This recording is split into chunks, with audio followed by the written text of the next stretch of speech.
There's a version of you that never sleeps in, never skips training, never wastes time. There's a version of you who never fails. It is waiting for you.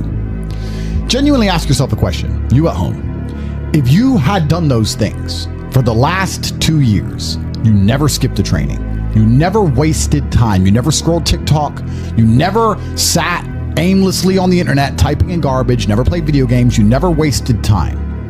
You never skipped training, you were training every single day. You never slept in, you were never lazy. There's this version of you. Imagine the person you would be.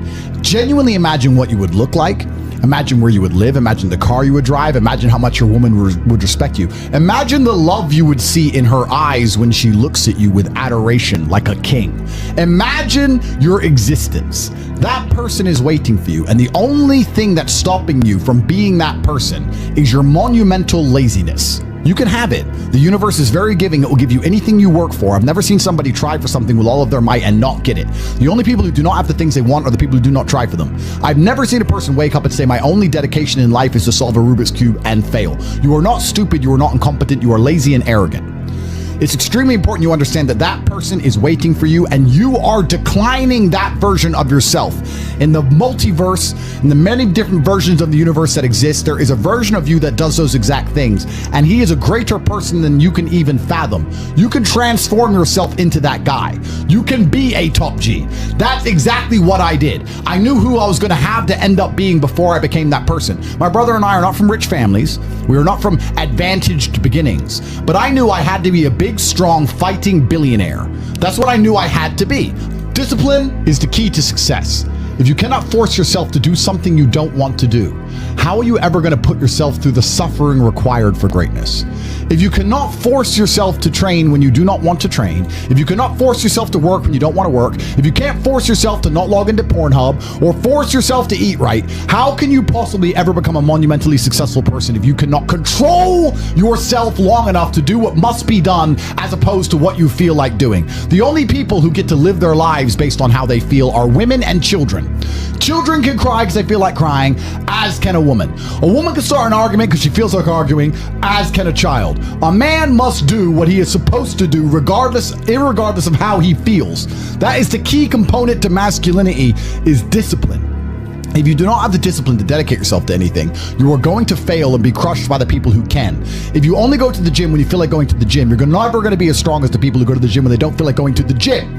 That is a reality of life. So, I train every single day. I've actually heard from some people saying, you overtrain. And I explained to them, one, I don't believe in rest. I'm not you. I'm not pussy, and I'm not broke like you are, Mr. Fitness Trainer, standing around the gym teaching people for $50 an hour. I don't need to listen to you. Secondly, I don't train because I want to get bigger. I train every day because it is difficult to train every day. It hurts. I don't want to. I wake up and I'm busy. I have other things to do. I don't feel like doing it, so I force myself to do it 7 days a week, 365 days a year, so that I know I'm the kind of person who can do what he doesn't want to do when it needs to be done.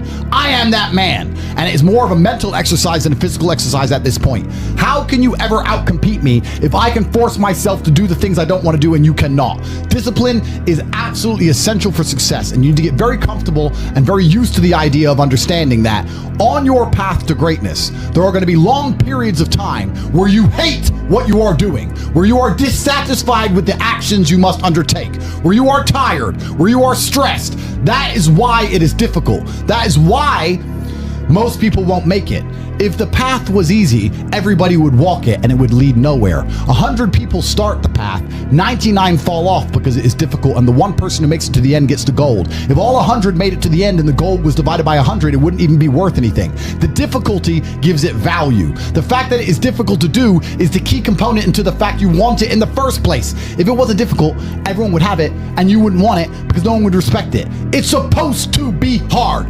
Life is supposed to be hard. You're supposed to think this is terrible. You're supposed to suffer and smile through the pain regardless. Discipline is the key to success in all realms as a man. And if you lack it, you stand no chance. You can give most people a roadmap to success.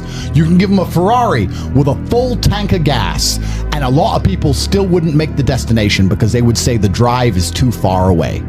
Quitters, they don't have the discipline. You can tell them exactly how to do it. You can give them the mechanism to get there, but they don't have the discipline to complete the drive and end up at the destination. That is the majority of Earth. This is your competition. People who, even if they are told what to do and people tell them exactly how to do it and help them do it, still quit, still fail because they lack discipline. Even me, with my monumental powers, I can't make a quitter successful.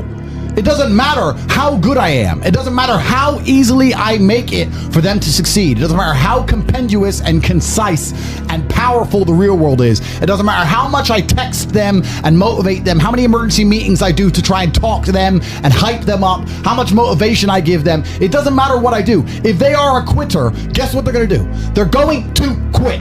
No matter how simple the map is to read, no matter how fast the Ferrari is, somewhere along the drive, the sun's going to get in their eyes, and they're going to sit there and go, I don't like this, this is hard, and they're going to quit.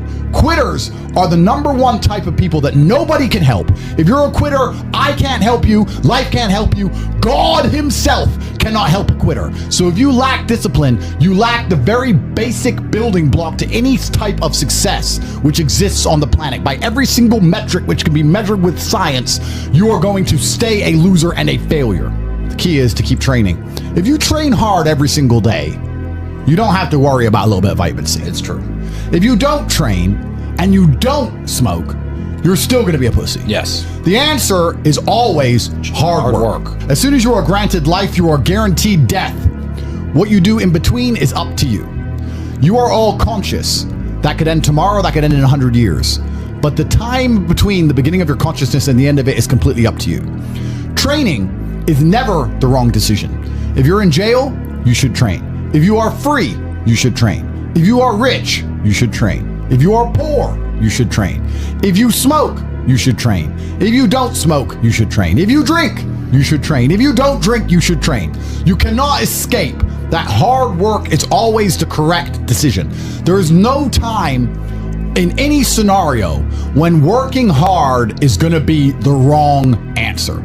You should always try your very best in all things. I will smoke 10 cigars a day and beat the shit out of you because I train harder than you can possibly fathom. Pain is an extremely important part of the equation. Pain is the elixir of success. When people say this bad thing happened to me and I'm suffering, I say good. It is pain which is required. It's one of the elements in the chemical reaction. And the chemical reaction requires 5 particular distinct compounds, and you have 4 and you're missing 1. It simply doesn't work.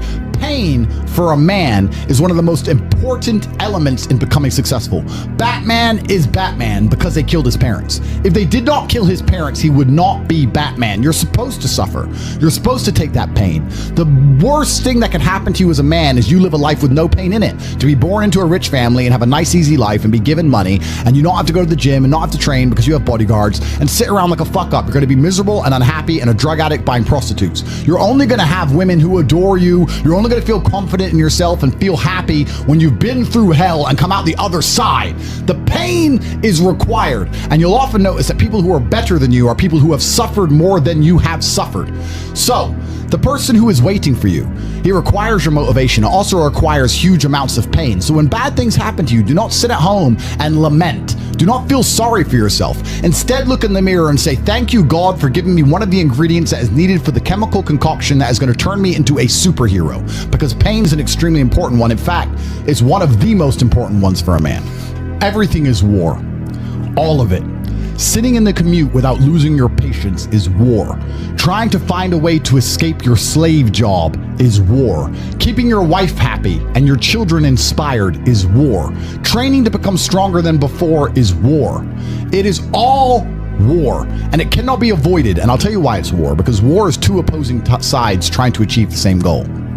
2 opposing sides want the same land or the same influence over X land. And the car you want, the Ferrari, you're not the only person who wants it. The reason it's so expensive is because others people want it. The girl you want, the beautiful woman, Everyone wants her. It is war. It is competition. Everything about life as a man is war. It is conflict because you are competing against the other men who want it the same, which is why discipline is such an important thing, which is why you must take the pain and add it to the concoction to become as formidable as possible. Life is war.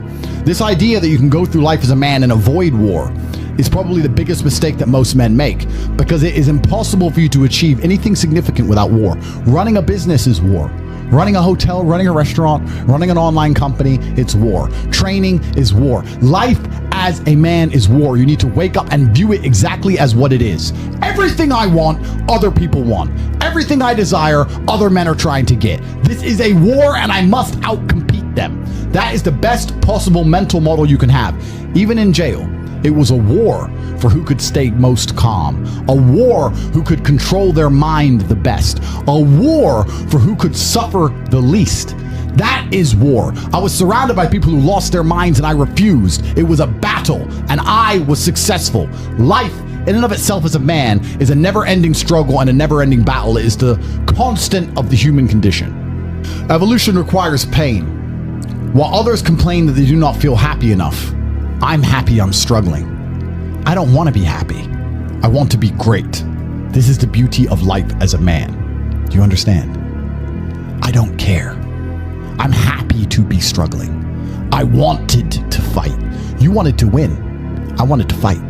That's the difference. You're concerned with winning. I wanted to just fight. And we're fighting. That is the beauty of life as a man, to be great. If you concern yourself only with being happy, you are once again acting like a female or a child. Happiness is fleeting. It doesn't even matter if you're concerned only with the hedonism of happiness. You're going to drink alcohol and go to parties and go to festivals and take drugs. I want to be happy. Who cares? I want it to be great. I want to be great all of the time. And let me ask you a question as a man at home, genuinely, truthfully. Would you rather be a loser who's always smiling, a happy loser, or would you rather be a stressed winner? Because I'll tell you something about winners. Most of them are stressed. We are stressed. We're stressed. Putin is stressed. Genghis Khan was stressed when his messenger turned up after a 4-week ride with updates from the battlefront of Iran. I'm sure he was stressed by what he read. Even if it was very good, even if it all looked fantastic, he started to feel stressed. Okay, well now maybe I need to go to Iran. How long is it gonna take me to get there? Maybe we need to send more horses. Maybe we need to colonize Iran. He felt stress because the beauty of life as a man is to be great. So you have to sit here and ask yourself, do you want to be a happy loser that's insignificant? Nobody knows you exist. Women don't respect you. Men don't respect you. Nobody cares if you live or die, but you get to smile all the time. Or do you want to be one of the most important people on the planet with a little bit of stress? I am brilliant because I've decided to be brilliant. And if I have to sacrifice happiness to be brilliant, then that's fine. You know what the great thing about it is? You know it's amazing what God gives, how the whole world becomes full circle? If you stop caring about being happy and you start caring instead about being great, guess what you end up being? Great. Along with great. And you know what? Yeah, Happy. You end up happy if you forget about happiness and try to become great. You will never be successful if you're concerned about being happy, so forget about it. I like to consider myself a wise old man, and I'm trying my best to encourage and instigate a revolution amongst the youth where men take absolute self-accountability and they believe in themselves and they take responsibility for absolutely everything. As a man, you are most formidable if everything is your fault. If it rains outside and you get wet, that is still your fault. Can you control the rain? No. Could you have brought an umbrella? Yes. You need to blame yourself for all things, the good and the bad. And by doing this, you take absolute self-accountability, which allows you to build a mental model in which you will find solutions, 1, 2, avoid trouble because you know that anything bad happens to you is your fault, and 3, be the most fearsome competitor possible because we're living in a very competitive world nowadays amongst the elites. The people who understand that you're living inside of a fish tank are trying very hard to get out, and you have to make sure that you can outrun some of them if you want to escape. It's an age-old adage. If a bear is chasing a group of people, you do not have to be the fastest one. You just have to be faster than the slowest. The slowest person is going to die. So as long as you're ahead of the majority of people, you stand a very good chance of avoiding slavery. Being a powerful man isn't always about furious anger and instilling fear. As enemies attempt to attack your energy and lower your vibration, understand this: power is untouchable. Power may notice, but it doesn't care. Sometimes power is simply not giving a fuck. Being a powerful man isn't always about furious anger and instilling fear, meaning sometimes it is. You need to retain the capability to instill fear with furious anger. A man who cannot do that is not a man. It is one of the cards you need to have in your deck. However, more often than not, when you're in a true position of power, you will play the alternate card, which I'm describing here as simply not caring. How can you not give a fuck about things? Well, I'll tell you how. If you're filthy rich and you have a strong network of people around you who you trust, and you have a good family, and you have beautiful children, you have women who love you, and you have beautiful supercars, you live with your best friends in a compound, you have armed guards, and you're proud of yourself, and you're strong, and you train hard every day, and you're monumentally successful, and all of your dreams come true, and if you want something, you can instantly snap it up. You want a Pagani, you want a Bugatti, you want a $25 million apartment, anything you want, you buy. It's very easy to not give a shit about the opinions of people who don't have one fraction of your success. And what these people are trying to do is drag me, I'm using me as an example, but we can also use it for you. When you have true power, they're trying to drag you down. They're not trying to elevate themselves. They're trying to drag you down, which is a very different thing, because it's amazing how God rewards those who are trying to build and create and elevate, and how it punishes those who are simply trying to destroy and be spiteful and negative. And these people are going to dedicate hours and hours and millions of hours of their life towards a certain cause to try and drag people down who they cannot affect because they're already too powerful and too large. And they're wasting their own human experience, and they're not progressing or advancing themselves in any way. They will stay brokies, and we will stay rich forever. So the lesson here is that you need to get to a position where ignoring people is a move in which you're guaranteed success. You can ignore people completely and they are benefiting you. And that comes from a position of power. And I think a lot of you at home right now, you may not be in our position, but if you're already working hard, you're already going to the gym, you're already training, you make sure that you're getting as much muscles as possible, as much money as possible, you're dedicated, you don't sleep in, you don't waste your time, you don't smoke weed, you don't play video games, you're focused on trying to become fantastic as a person, you can just ignore that girl. That girl who broke your heart or cheated on you, just ignore her. The most powerful move you can make is ignore her. Yeah, you could yell at her. Yeah, you could try and make her scared of you, blah, blah, right? That's not going to work. The powerful move is just to completely ignore her because you're on your ascent. She is likely on her descent. She likely has no intention of improving herself, no intention of becoming richer, no intention of becoming better looking. Time is against her. As she gets older, she's going to lose her looks. You're going to continue your ascent, and she's going to have to watch you for the rest of her life be the man that she could have been with that she's no longer good enough for. The best thing you can do is simply ignore. That is the powerful move. And it's the same with also men. It's not even a gendered argument. There's men who want to be your friends right now, who wanted to be your friend, and they did something wrong to you. And if you're on the right path doing the right things, karma, God, the universe, whatever you want to call it, is going to teach them a lesson for simply failing to be a good person to you while they had the chance. But when you have a whole bunch of money, you take care of the people you love. And that's the masculine prerogative. And even my brother and I, anyone who's been loyal to us, who's on our team, we monumentally reward. And everyone who ever displayed cowardice or sold us out or made mistakes massively regrets it because they see how well we treat the people who are close to us. If you lack somewhere, excel somewhere else. Counter your weaknesses by honing other capabilities. If you're ugly, become filthy rich. If you're poor, be as strong as an ox. Life is unfair. The primary focus of your energies is to balance the books. And there's two different ways you could interpret that. You can, obviously, increase the attributes that you are lacking. If you have the ability to train, because a lot of people don't. Some people are born without arms and legs, but you, with 2 arms and 2 legs, are sitting at home jerking off the Pornhub, flabby and fat. If you have the ability to train, you should be doing it. But also, there are some things that some people are just better at, and you can counteract that problem by teaming up with people who compensate for your weaknesses. People who are strong in areas where you are weak, and you team up with people where you are strong in areas where they are weak. I don't think between the people in this house and our group of friends, we lack anything. Correct. Anything. Correct. Literally anything. We could sit as a group and have a conversation about anything with anyone in the world and give useful insight and change people's lives for the better, because although I am not perfect, our team compensates one for each other. And that's the point of brotherhood. So excel in one area if you lack in others. I have people say to me, Andrew, I'm short. What do? I'm short. Okay, God made you short. Fine. Good. Doesn't matter. You can't change it. What you can do is become as strong as an ox and become filthy rich and monumentally important and extremely influential. You can do that. People say, I'm poor. You should be strong. Oh, I'm strong, but I don't have any money. Okay, then teach others to be strong. Yes. There's always a way you can take your advantages and use them. And by teaming up with other men, other people, you can build a team in which there are no weaknesses.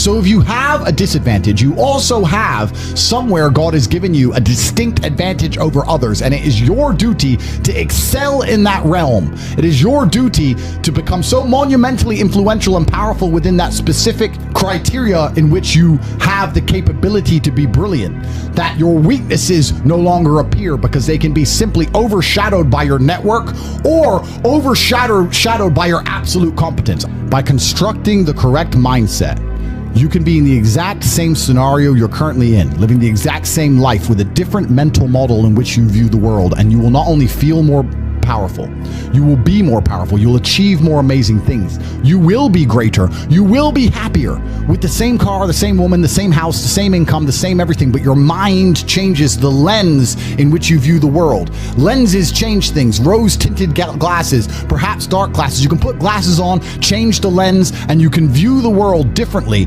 by changing how your mind is constructed and put together and the way you view the world. That is the point of mental Aikido.